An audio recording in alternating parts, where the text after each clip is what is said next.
Hello everybody and welcome back. As always, I am Mateo311 and this is your one channel for everything VR related. Today, we're taking a look at the most recommended VR games. Now this is actually a follow-up to my highly successful 4 years of VR games ranked video, and after going through about 800 comments, it's clear to me that I didn't drive home the fact that I wasn't reviewing every single VR game ever made, but instead I was ranking my own personal VR library, which contains about 120 games. Now if you haven't seen the video, I do still recommend you check it out after this one, but the bulk of the comments were all about the games I missed, and that's what this video is about. So think of this video as the Viewer's Choice Awards. I'll start by briefly running through my personal top 10, but then it's all about your recommendations. So if you end up enjoying this video, don't forget to give it a thumbs up and consider subscribing. Okay guys, let's get into this.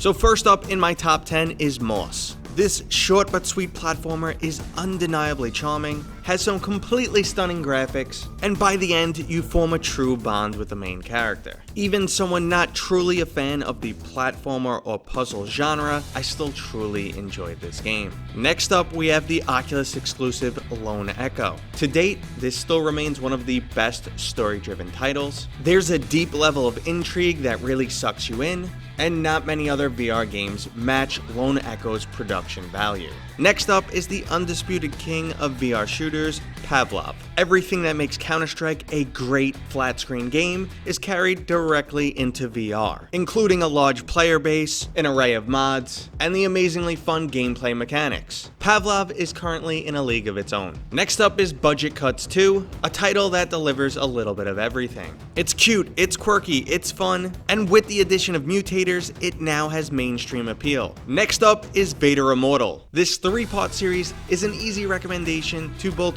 VR newcomers and experienced gamers. It strikes a perfect balance of storytelling, beautiful graphics, and fun Jedi combat. There's also very few things that compare to meeting Darth Vader in VR.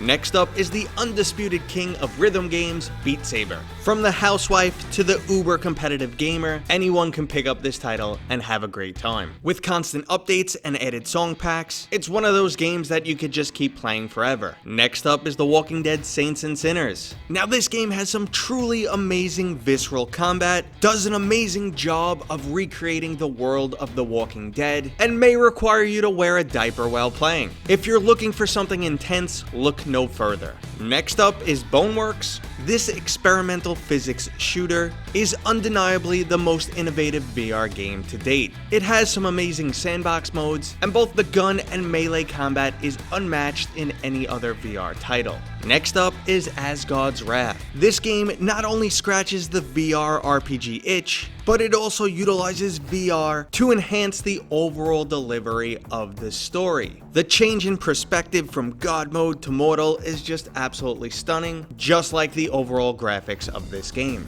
Okay, let's move into the number one title, and I'm sure you guys have guessed it, it's Half-Life Alyx. Graphically, storyline-wise, and overall production value, nothing comes anywhere near this title. Valve did not fail to deliver, and this is the must-play VR title for every single gamer out there. Okay guys, we're now moving into your most recommended list. Again, this is based entirely off the comments from my 4 years of VR games ranked video. I collected how many times people requested a specific game and ordered these titles accordingly. Now personally, I have either not played or just barely scratched the surface of these games, but I'm gonna give you a little synopsis and throw in the Steam or Oculus rating. First up was a 3-way tie between Payday 2, Job Simulator, and Minecraft. Now taking the addictive crafting mechanics of Minecraft and adding in the immersion of VR is an obvious win-win. Now Job Simulator is one of those quirky, adorable games that can make anyone giggle with joy. It currently has a very positive rating on Steam with nearly 1,500 reviews. I've played small segments of it, my nephew absolutely adores this game, but ultimately my attention was pulled towards other titles. Now Payday 2 is one of the best flat screen to VR conversions. Payday 2 was already a beloved co-op shooter, and by all accounts they've just seamlessly integrated VR into the game. It currently has a very positive review on Steam, with almost 300,000 reviews. So next up is Fallout 4 VR. Now, the Fallout series is one of those games that you can just lose yourself in for countless hours. The fact that I just generally didn't enjoy the flat screen version, and the VR launch had some significant bugs, kept me away from this game. Not to mention the steep $60 price tag for a game I already purchased. I could see the appeal, but it looks like many people have the same sentiment, as it's currently mixed on Steam with 3,000 reviews. Next up, we have Elite Dangerous. Now this was another successful game that was also modified to work properly in VR. It's almost a cult classic with some die-hard fans, but ultimately the steep learning curve prevented me from really getting into this game. But don't let that hold you back, as this game is listed as mostly positive with nearly 40,000 reviews. Next up is Gorn, and I have to admit, I really didn't give this game a fair shot. It came along when I was just craving VR titles with a bit more substance. I also only experienced an early access build, and that's just not representative of where the game stands now. This game has some amazingly brutal, visceral, and hilarious combat. There's no wonder why it's listed as overwhelmingly positive with over 5,000 reviews. Next up is Pavlov's major competitor, Onward. In my world, I only had time for one online competitive shooter, and that just ended up being Pavlov. But by all accounts, Onward is a worthy competitor, and there are subtle nuances like gun spray patterns and overall differences in bullet damage that just might make the game appeal more to you. It's currently listed as very positive with over 4,000 reviews. Next up is a title that I knew people would be looking for on my list, and that's VR Chat. First off, the price is absolutely right at free. But if you're looking for a game with a robust community, look no further. There's always tons of craziness going on in VR Chat, and it is the ultimate social VR platform.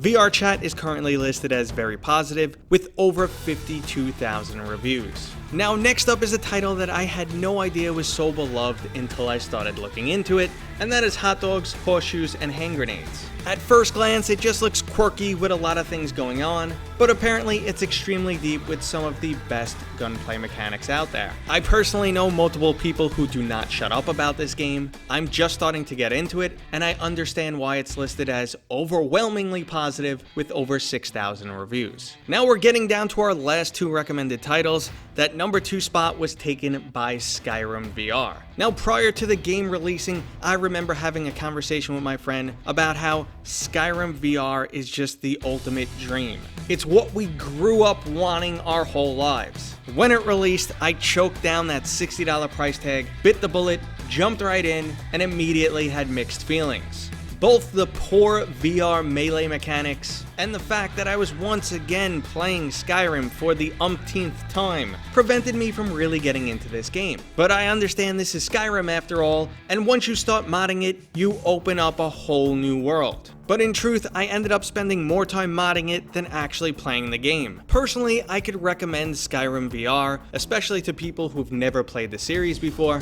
but for $60, I'm really looking for a much more streamlined, designed for VR title. Again, it looks like some people agree with me, as this is listed as mostly positive with over 3,000 reviews. Okay guys, the number 1 undisputed, most recommended game that was not on my list is Blade and Sorcery. And I totally get it. This game has been on my wish list forever. I keep saying I'm gonna buy it and find some time to play it, but my attention just keeps getting pulled away to something new and shiny. At this point, I'm just telling myself I'm gonna wait for it to be out of early access to jump right into the full-fledged experience. But I understand I am currently missing out. Combat looks amazing, with amputations, decapitations, and really satisfying physics. I know it's something I have to experience. And on top of that, the modding community is doing amazing things, like letting you use lightsabers and force powers. I'm going to, without a doubt, cover this game when it goes into full release. I even want to go as far as to get full body trackers and to throw some jump kicks in game. That's right, this old dude can actually still throw some jump kicks. Just wait and see. Okay guys, that was the top most recommended VR games. I hope you enjoyed this video. If you did, give me a thumbs up and consider subscribing. Now I'm just waiting on your comments to let me know what other games I missed. But until then, I will see you guys on next time.